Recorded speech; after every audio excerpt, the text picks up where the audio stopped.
শুরু করছি সর্বকালের সর্বশ্রেষ্ঠ বাঙালি বঙ্গবন্ধু শেখ মুজিবুর রহমানের প্রতি শ্রদ্ধা জানিয়ে। আমাদের পাঠ্য বইয়ে যে পরিবর্তন আসতেছে এবং দেখা যাচ্ছে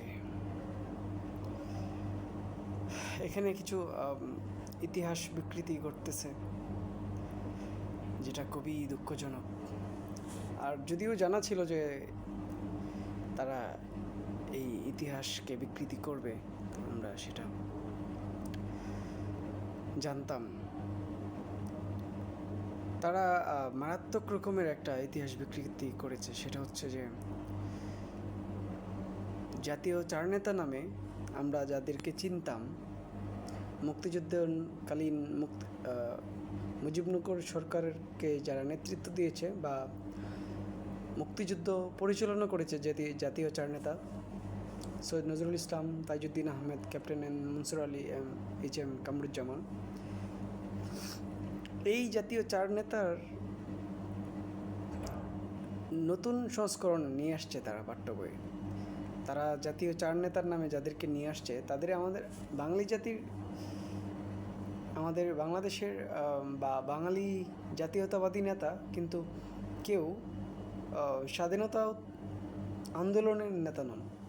যেরকম শেরেবাংলা, হোসেন সৈয়দ সোহরাওয়ার্দী, ভাসানী, আর তারা বঙ্গবন্ধুকে এই কাতারে রেখেছে।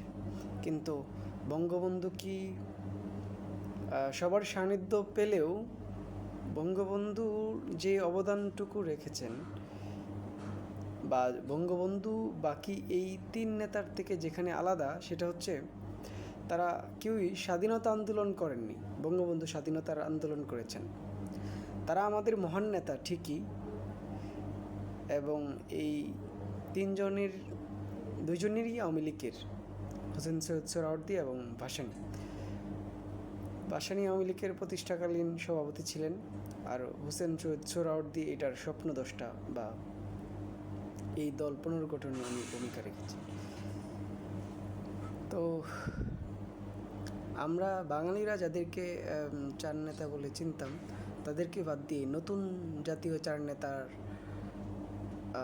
আবির্ভাব ঘটিয়েছে। মূলত আমরা যাদেরকে জাতীয় চার নেতা বলে স্বীকৃতি দিয়েছি বা মানি, এদেরকে পিছনে ফেলে দেওয়ার ষড়যন্ত্র।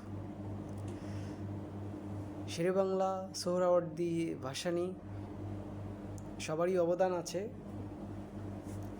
বাংলাদেশের প্রতিষ্ঠার পূর্বের যে তাদের